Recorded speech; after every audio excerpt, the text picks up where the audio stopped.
Ya, Kalau dibilang gitu, mau minta maju lagi. lupa gua kalau komen.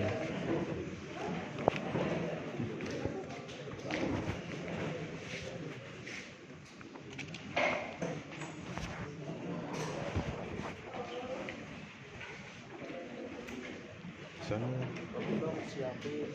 ke sana. Ya udah.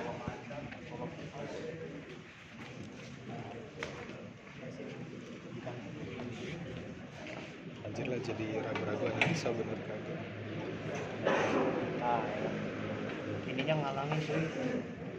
Ya, Flash disk. Bolongannya di bandel, bolongannya bukan yang itu anjing. Nah, yang itu gua bilang ini ngalangin. Ini. nah.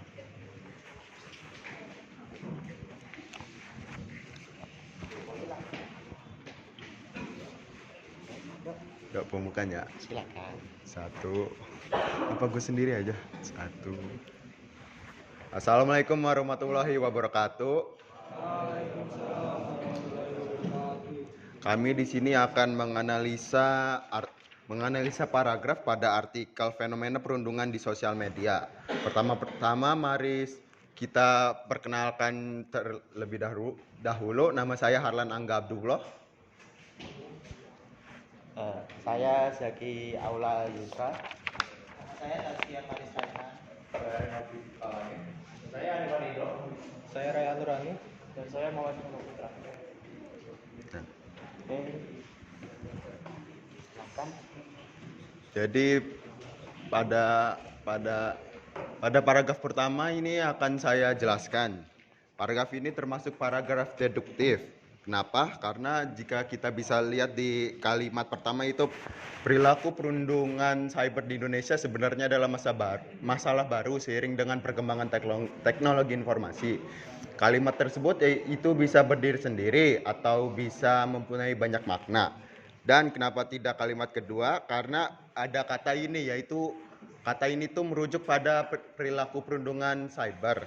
Terus pada kalimat ketiga kenapa tidak bisa? Karena pada kalimat ketiga tersebut menjelaskan dua hal, yaitu ya perundungan cyber dan perundungan tradisional. Padahal pada kalimat inti paragraf ini itu menjelaskan tentang perundungan cyber. Cyber itu kayak di sosial media.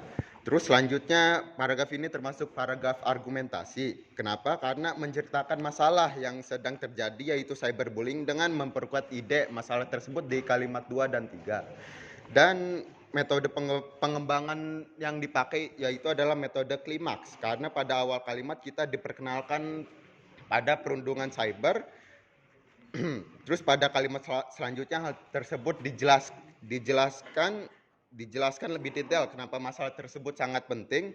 Dengan kata lain, paragraf ini menyusun dari gagasan rendah yaitu perundungan cyber ke gagasan yang tinggi yaitu menjelaskan tentang betapa pentingnya perundungan cyber ini. Next. Terus pada paragraf kedua, paragraf ini termasuk paragraf deduktif. Kenapa? Karena pada kalimat satu bisa berdiri sendiri atau kalimat tersebut bisa menjadi inti dari semua paragraf tanpa bantuan kalimat-kalimat yang lain. Terus pada selanjutnya paragraf ini termasuk paragraf eksposisi. Karena paragraf tersebut menjadikan sejumlah pengetahuan dan informasi masyarakat dalam pemenuhan informasi. Hal tersebut bisa menambah wawasan pembaca.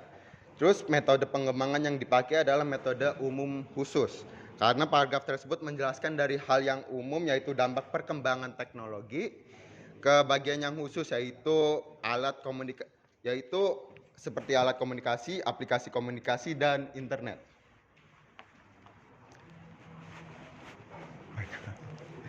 Terus pada paragraf ketiga yaitu ini termasuk paragraf deduktif karena paragraf awal yaitu perkembangan teknologi informasi yang semakin pesat mampu mengubah pola kehidupan masyarakat dalam hal penggunaan informasi.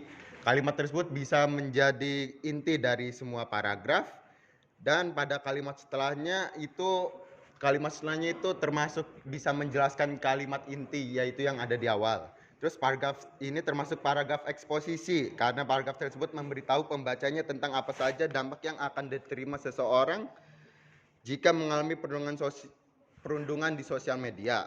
Terus metode yang digunakan pada paragraf tersebut adalah metode contoh. Karena paragraf tersebut